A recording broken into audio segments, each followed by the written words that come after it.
E aí, galerinha, tudo bem com vocês? Bom dia, boa tarde, boa noite. Então, olha só, para a gente continuar nosso conteúdo agora em outubro, né? Eu vou fazer algumas aulas aí, postar para vocês, alguns exercícios. A gente vai falar sobre essa parte de geração de campo magnético por corrente elétrica. Primeiro, para a gente começar aqui, a gente fala sobre o experimento de Oester, né? Foi um experimento que comprovou que o campo magnético pode ser gerado por corrente elétrica. Então, o que ele fez? Ele basicamente fez um circuitinho, eu fiz o desenho aqui mais ou menos, né? Mas no material lá tem um desenho um pouco mais bonitinho, mas a ideia é a mesma. Eu tenho uma bateria, né, com lado positivo e negativo, e aí a gente já viu lá em circuito elétrico, né? Se eu tenho o lado positivo e o lado negativo, aqui vai sair uma corrente elétrica. Essa corrente vai circular aqui no meu fio e tal, e vai passar aqui, né, nesse fio, nesse sentido. A corrente vai passar aqui. Quando essa corrente passa, né, quando liga esse circuito, né, se você pega e tira o fio, desliga o circuito, não tem a corrente elétrica passando, a bússola ela vai se orientar de acordo com o campo magnético da Terra, beleza? Aí o que acontece? Se eu faço uma corrente elétrica passar aqui nesse fio, a bússola ela muda a posição dela, ela muda a posição da agulha. E se eu desligo o fio, a agulha volta a se orientar ao campo magnético da Terra. Então, basicamente, o que é feito é o seguinte: coloca essa bússola orientada com o campo magnético da Terra, por exemplo, dessa forma, e faz uma corrente elétrica passar no mesmo sentido aqui. E aí, na hora que você liga a corrente elétrica, a bússola ela gira. Aí, quando você desliga a corrente, ela volta para o campo magnético da Terra. Então, você tirou a corrente, a bússola está assim. Colocou a corrente, a bússola faz isso. Aí, você tira a corrente, a bússola volta. Aí, você liga a corrente, a bússola faz isso. Beleza?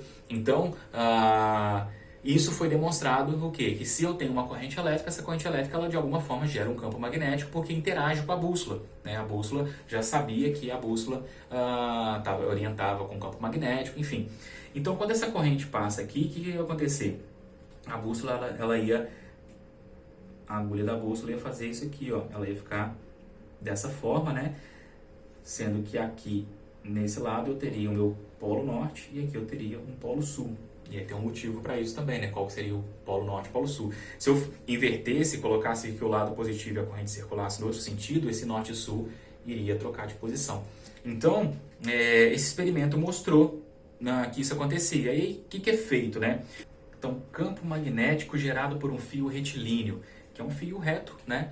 Só que normalmente tem que ser longo, porque se você pega o final do fio, ele faz uma curvinha, alguma coisa, aí essa curva, esse final do fio, ele teria um efeito que a gente chama de efeito de borda, que a gente não está preocupado em estudar isso, né? A gente está preocupado em estudar como é que é o campo magnético gerado por um fio retilíneo. Então você faz o quê? Você basicamente pega um fio, esse é um experimento até tranquilo para fazer. Você pega um fio, né?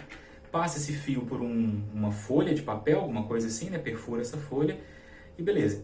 Aí, o que acontece? Se você, vamos colocar uma corrente elétrica passando aqui de cima para baixo, se você pegar ali malha de ferro, um pozinho de ferro, né? Já comentei nas aulas passadas ali para você pegar um ímã e tal, e você jogar em cima dessa folhinha aqui, o que vai acontecer? Vai aparecer pra gente um campo magnético circular. Você vê um monte de círculo concêntrico assim, ó, em volta do fio. Ou algo muito parecido, né, do círculo. Acabou que eu fiz o papelzinho pequenininho aqui, mas a ideia seria essa, né? Você vai ter um monte de círculo no material aí, você vai ver também, né, na continuação do material, você vai ver um desenho parecido com esse aqui que eu fiz, né? O fio ali com umas linhas em volta dele, chamadas de linhas de indução, né? Linhas de indução do campo magnético. Então, a gente consegue ver na prática, né, fazer uma prática e perceber que aparece esse formato de linha ali de campo em volta do fio. Isso sugere o quê? Que o campo magnético gerado por um fio, ele é um campo circular em volta do fio. E aí, como o campo ele tem que ter uma origem, né, a origem dele, o final dele ali, né, sai do campo no polo norte e entra no polo sul, ele tem um sentido de giro, que a gente considera o sentido de giro desse campo. E a gente utiliza uma regrinha para poder fazer isso, que a gente chama de regrinha da mão direita.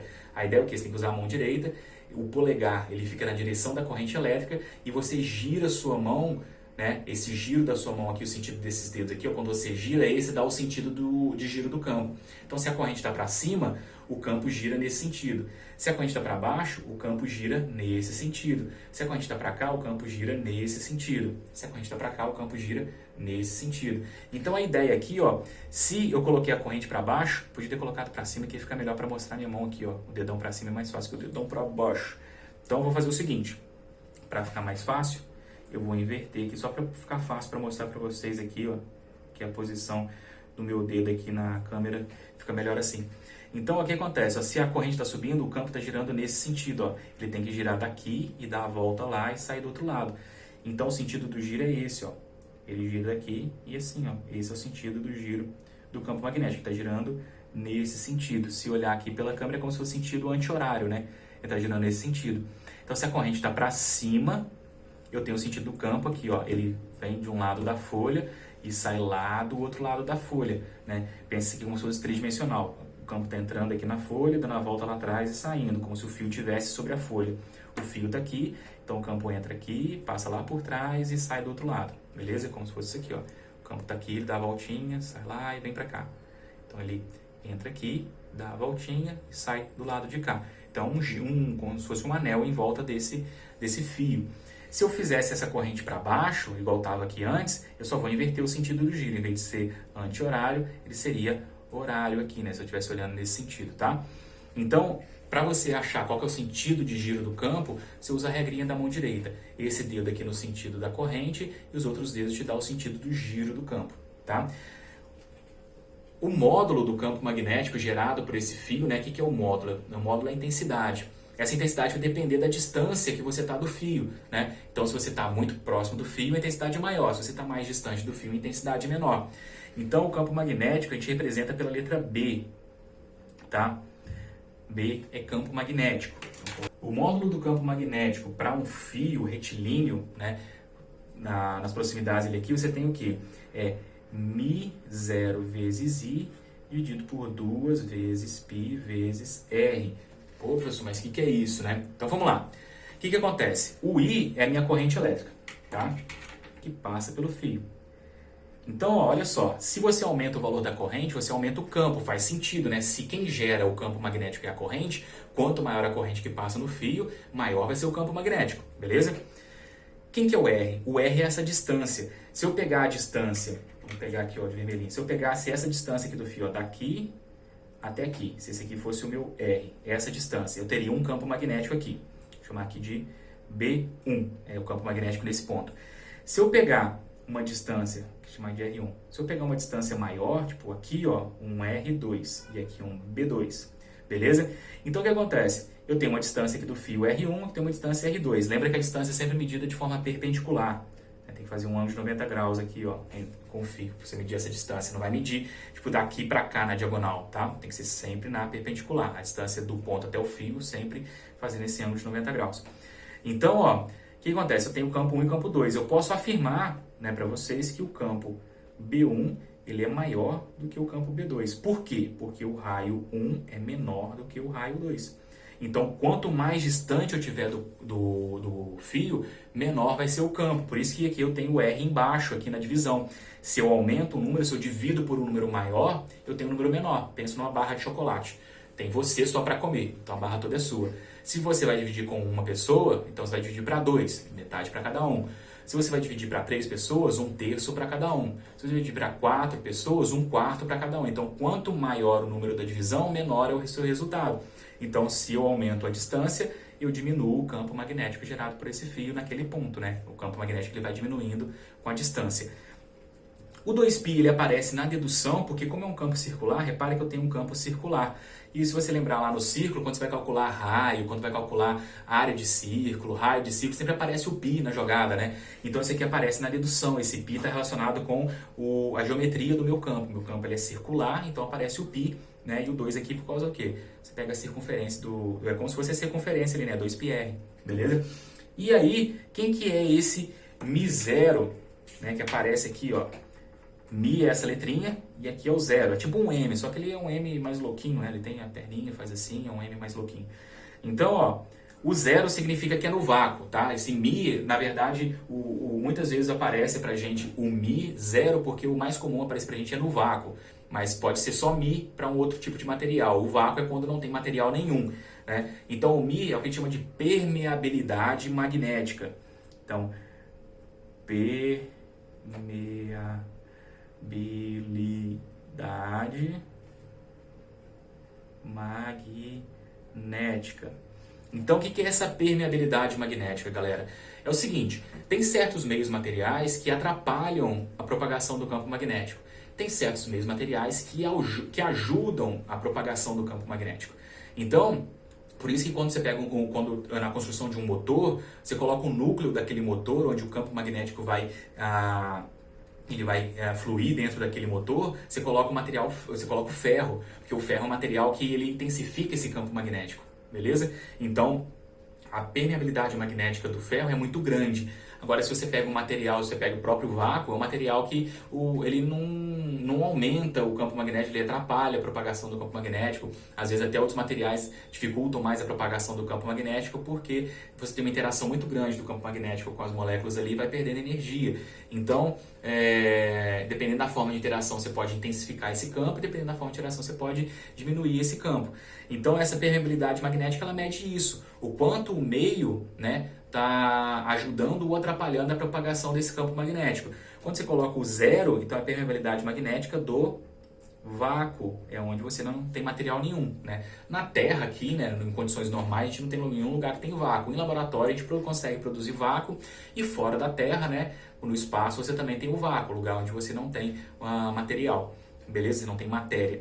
Então essa é a permeabilidade magnética do vácuo. E o valor para o vácuo é 4 vezes 10, 4π vezes 10 a menos 7, isso. O valor do μ0 é 4 vezes π vezes 10 a menos 7, né? E a unidade é Tesla vezes metro dividido por ampere, né? O Tesla é a unidade do campo magnético, então o campo magnético ele é medido em Tesla. O m de metros, né? A gente sempre utiliza o raio aqui, né? Esse R aqui que é a distância é sempre em metros. E o A de ampere, né? Que é a corrente elétrica. Então você tem a corrente elétrica medida em ampere, você tem a distância medida em metros e você tem o campo magnético em Tesla, beleza? Então, a ideia, né, do campo magnético gerado por um fio é basicamente essa. Tem um fio retilíneo, o campo magnético gira em torno desse fio, então pode girar no sentido horário ou anti-horário, dependendo se a corrente está para cima ou para baixo. Então a ideia é o quê? Dedão para cima, o campo está girando nesse sentido, beleza? Ele vai fazer essa voltinha aqui e sair do outro lado. Se a corrente está para baixo, ele vai girar nesse sentido. Então ele vai entrar aqui e vai sair do outro lado, vai ficar girando dessa maneira, beleza? Então essa que é a ideia ali do campo magnético. E para você calcular o valor desse campo magnético, a gente tem essa equaçãozinha, μ0 vezes I dividido por 2π vezes R. Esse R aqui no caso é a distância, tá? É a distância do fio até o ponto que eu quero medir. Então se eu quero medir o campo nesse ponto, eu uso essa distância. Se eu quero medir o campo nesse ponto, eu uso essa distância, beleza? Então vamos pegar só um exemplo. Então, nos exercícios que eu coloquei para vocês nesse primeiro material, não tem nenhum exercício que é com cálculo, assim, valor numérico mesmo. Tem só o exercício 9, que ele faz uma relação, né, entre um ponto que está a uma certa distância e um ponto que está o dobro da distância e muda o valor da corrente ali, tá? Então, vou fazer o seguinte, vou resolver um exercício aqui com valor numérico e aí depois eu vou fazer um vídeo resolvendo esses exercícios mais teóricos. Então tenta o exercício 9 ali, os outros é mais com regrinha da mão direita e tal. Mas o exercício 9, ele faz uma relação ali sem usar valor numérico, mas ele consegue chegar num resultado ali. Porque o exercício 9 que eu estou falando é do aplicando a teoria, exercício resolvido. Então ele vai chegar numa relação ali que o B1 é igual a 2 vezes o B e o B2 é igual a B, né? Então ele vai chegar numa relação ali, mas a ideia é a seguinte, vamos pensar que eu tenho um fio, nessa situação aqui, só que eu tenho uma corrente elétrica de 5 amperes, beleza? Vou usar a permeabilidade magnética do vácuo aqui, o 4π vezes 10 a menos 7, e vou usar uma distância de 3 centímetros do fio, beleza? Essa aqui vai ser a minha distância. Aí eu tenho que lembrar que a distância tem que passar para metros. Eu coloquei 3 centímetros aqui porque tem distância de 3 centímetros, sabe que é uma coisinha pequenininha, pertinho do fio. Isso aqui significa 0,03 metros. Como é que passa de centímetro para metro? Pega o valor em centímetro e divide por 100. Então, ó, o meu campo magnético, né, o módulo dele vai ser μ0 vezes I dividido por 2π vezes R. Quem que é o μ0? 4 vezes π vezes 10 a menos 7. Isso aqui é a unidade dele, tá dizendo o quê? Que a unidade do campo é em Tesla, a unidade de distância é em metros e a unidade da corrente é em ampere. Então, eu coloco só o valor numérico, né? Então, 1π0 vale 4π vezes 10 a menos 7. Multiplico pela corrente, que no exemplo aqui eu estou falando que são 5 amperes, e divido por 2 vezes π vezes a distância que é o R, que é 0,03 metros. E aí repara o seguinte, né? Muitos exercícios acaba acontecendo isso, ó. Eu tenho a permeabilidade magnética com π e eu tenho esse π embaixo que já é da equação. Então eu posso simplificar, ó, π com π, aí o π já não tem problema mais, e muitas vezes o exercício também pede para utilizar o π igual a 3, para não usar 3,14, que o 3,14 vai ter um probleminha de fazer a resolução ali com um número com vírgula, então às vezes o autor do exercício ele facilita para a gente colocando o π igual a 3 para poder ficar mais fácil fazer o cálculo, beleza? Posso simplificar aqui, ó, dividir 2 por 2 dá 1 e dividir 4 por 2 que dá 2. Então vamos lá, isso aqui vai ficar como? Ó? Vai ficar 2 vezes 10 a menos 7 vezes 5, né? Sobrou aqui em cima, dividido por, aqui sobrou 1, o π cortou com o π também é 1, sobra só o 0,03, beleza? E aí eu vou ter o seguinte, que o meu campo ele é igual, 2 vezes 5 dá 10, então 10 vezes 10 a menos 7 dividido por 0,03. Aí isso aqui vai dar um valorzinho quebrado, né? Podia ter colocado 4 centímetros, que ia ficar mais fácil de dividir, mas não tem problema não. 10 dividido por 0,03 vai dar aproximadamente 333,33, vai dar uma dízima, vezes 10 a menos 7. Beleza? Tesla. A forma mais legal assim, de poder escrever essa resposta é você colocar em notação científica. Em vez de ficar 333, você passa essa vírgula daqui, ó, você passa ela uma casa, duas casas, né? Você vai pular duas casas. E aí vai ficar 3,3. Eles podem colocar 3,3, 3,33, pode colocar um tracinho em cima para falar que isso é uma dízima, né? Que o 3 continua, né? Então, só como eu andei com a vírgula duas casas, para a esquerda, eu estou diminuindo meu número, eu tenho que aumentar meu expoente, que era 10 a menos 7. Aumentar um número negativo é trazer ele para mais próximo de zero. Então, menos 7, menos 6, menos 5. Você está aproximando de zero. Então, você está aumentando um número que é negativo, né? Ele está no menos 7, aumentar e você chegar próximo de zero. Por que eu estou aumentando o expoente? Porque eu diminuí esse número. Então, é sempre o oposto. Se eu diminuo esse número, eu tenho que aumentar o expoente para compensar. Se eu aumentar esse número, eu tenho que diminuir o expoente para compensar. Então, como eu diminuí duas casas, eu aumento aqui 2 unidades. Então, fica 10 elevado a menos 5 Tesla. E aí, a nossa resposta seria essa, 3,33333 infinitamente, né? Vezes 10 elevado a menos 5 Tesla. Aqui eu usei um valor numérico, né? Só para a gente poder ver um pouco, né? Ver que não é tão complicado, porque você vai poder muitas vezes simplificar o π com π e faz depois o quê? Multiplica todo mundo em cima, multiplica todo mundo embaixo, faz a divisão, deixa sempre o 10 ali, o expoente para o final, para você ver o que dá para fazer. Essa resposta aqui já está correta, mas se fosse uma questão de múltipla escolha, por exemplo, você iria ver essa resposta aqui para poder marcar, não veria essa. Porque você a resposta da múltipla escolha, ela sempre traz o número ali escrito em notação científica. O que é notação científica? Esse número aqui ele tem que ser maior do que 1 e menor do que 10. Então, por isso que não pode ser 333. Porque 333 é maior do que 10. Você tem que trazer ele para um número maior do que 1 e menor do que 10. Então, 3,33 é um número maior do que 1 e menor do que 10. Aí dá para estar aí escrito em notação científica. Esse número é igual a esse.